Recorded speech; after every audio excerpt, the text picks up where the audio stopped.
2026 সালের আইপিএল নিলামে মুস্তাফিজুর রহমান ইতিহাস গড়েছেন।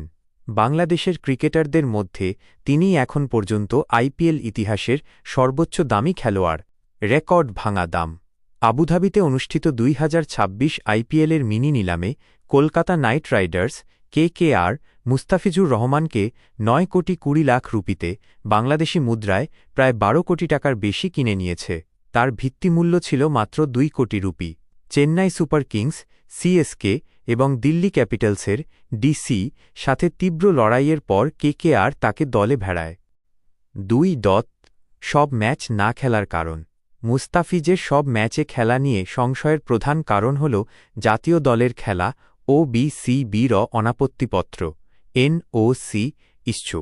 আন্তর্জাতিক সিরিজ 2026 সালের এপ্রিল মাসে বাংলাদেশের ঘরের মাঠে পাকিস্তান ও নিউজিল্যান্ডের বিপক্ষে সাদা বলের ওডিআই ও টি20 সিরিজ রয়েছে। অনাপত্তিপত্র এনওসি খবর অনুযায়ী বিসিবি মুস্তাফিজকে পুরো আইপিএলের জন্য অনাপত্তিপত্র নাও দিতে পারে।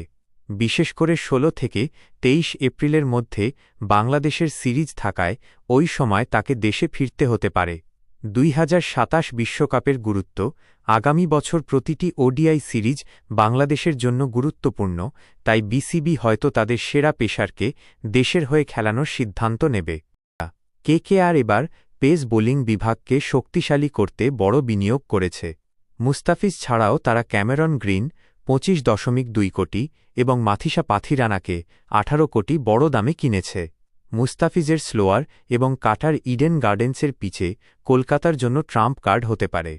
আপনি কি জানতে চান আইপিএল 2026 এ কলকাতার পূর্ণাঙ্গ স্কোয়াড কেমন হয়েছে?